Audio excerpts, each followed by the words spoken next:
Jackson savait qu'il avait loupé quelque chose. Il savait que cette affaire n'était pas aussi simple qu'elle le paraissait. Mais qui écouterait un simple détective privé?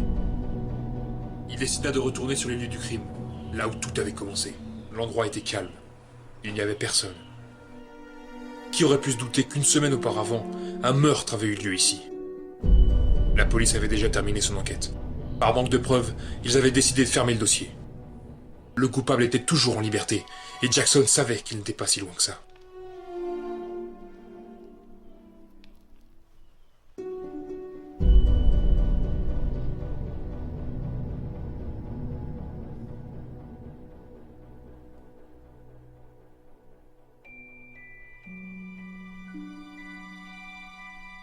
En fouillant dans un recoin, Jackson crut apercevoir quelque chose d'inhabituel.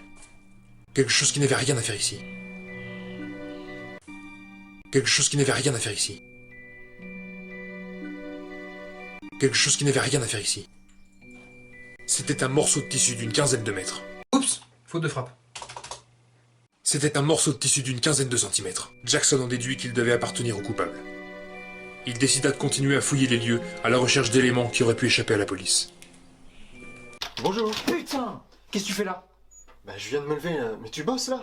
Non, je fais un bowling. Casse-toi! Et du coup je... Jackson sentait qu'il progressait.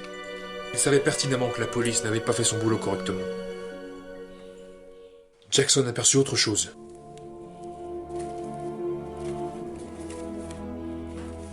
C'était une liste de courses. Quoi? Je te demande si t'as fait les courses. Oui. D'accord, merci. C'était une liste de noms. Jackson avait donc affaire à un tueur en série, mais pas n'importe lequel. Cette marque significative sur ce papier ne pouvait appartenir qu'à un seul homme. Eh merde! Andrew Samuels. Jackson avait déjà eu affaire à lui. Pour Jackson, cette affaire devint personnelle. Il avait un compte à régler avec lui. Quand soudain, Jackson entendit un bruit derrière lui. Un tabouret? Bah ouais, c'est marrant un tabouret, non? Enfin, d'accord, mais je suis pas en train d'écrire une histoire drôle là. Oui, enfin un peu d'humour, c'est marrant, non?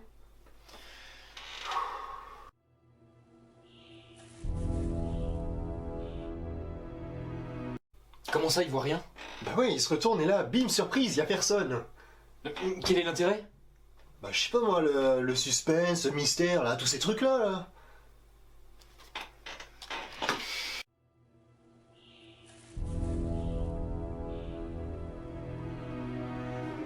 Ouais, voilà, ça c'était ma troisième proposition.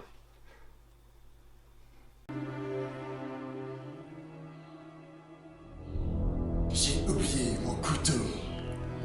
Quoi? Non mais c'est vrai, tu le disais tout à l'heure. Oui, non mais d'accord, mais il va pas balancer ça comme ça de but en blanc. La phrase là, il va pas la balancer de but en blanc. La phrase en blanc. Cette phrase là, il va pas balancer ça comme ça de but en blanc. Mais quel but? Merde. Non.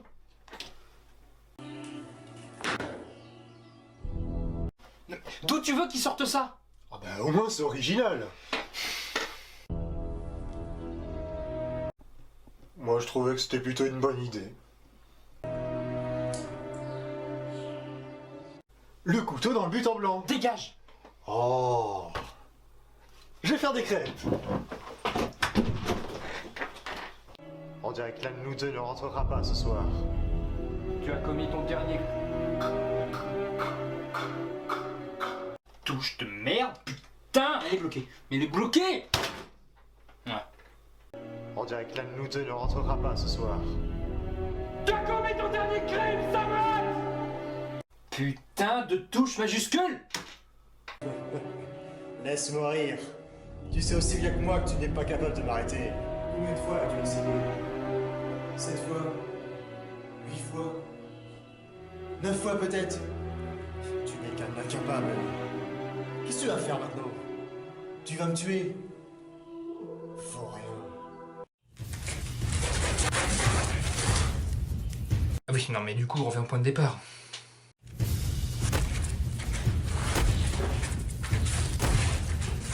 Ouais, non mais là ça peut durer des heures.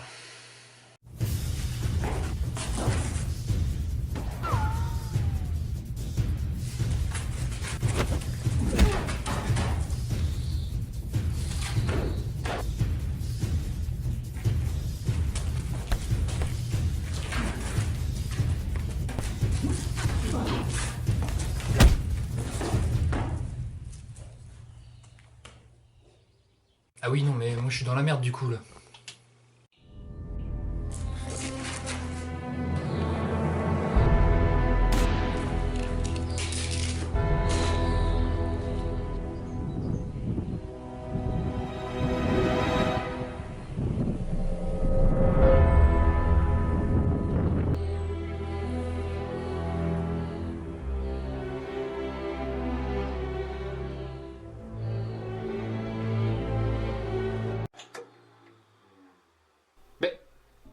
Mais... Ça y est, j'ai trouvé combien on peut brancher l'appareil en même temps avant que ça saute.